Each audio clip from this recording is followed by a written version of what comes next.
Hello শিক্ষার্থী, স্বাগতম সবাইকে আজকে নতুন একটা ভিডিওতে। আশা করি আপনারা সকলে ভালো আছেন। আমি অনেক ভালো আছি।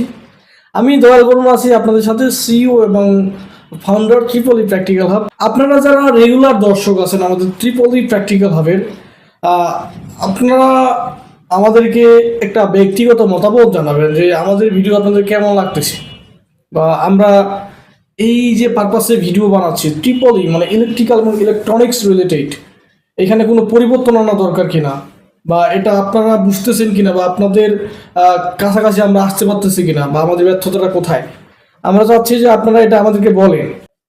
শিক্ষার্থী, আমরা আজকের এই পরিবেশে দেখতে পাচ্ছি যে আমরা কিছু ইনসুলেটর এবং কি কয়েকটা বাসবার নিয়ে উপস্থিত হয়েছি। মূলত আজকে আমরা যে ট্রান্সমিশন লাইন এবং ডিস্ট্রিবিউশন যে ব্যবস্থাপনাটা আছে, এখানে যে ইনসুলেটরগুলো ব্যবহৃত হয় সেগুলোই আজকে আমরা জাস্ট একটু দেখবো। হ্যাঁ,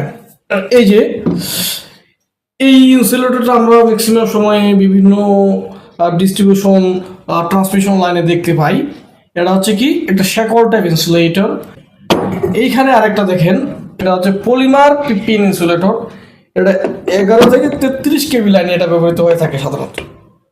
কি বললাম, এটা হচ্ছে কি পলিমার পিন ইনসুলেটর। এটা একটা হচ্ছে পিন টাইপ ইনসুলেটর। এটা সচরাচর এইভাবেই ব্যবহৃত হয়, এটার উপর দিয়ে তার যায়, এভাবেই ব্যবহৃত হয় তারকে কি বাইপাস করার জন্য।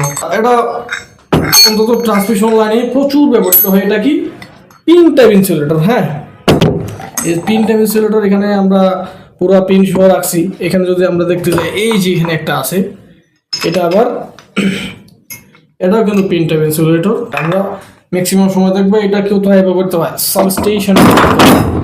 আর এখানে আমার হাতে কিছু দেখতেছেন বাসবার। বাসবার কেন ব্যবহৃত হয় সেটা অবশ্যই আপনারা কমেন্টে জানাবেন আমাদেরকে, যে বাসবার কোথায় ইউজ করা হয়। তো শিক্ষার্থী, ভিডিও আর দীর্ঘায়িত না করি, আজকে এই পর্যন্তই।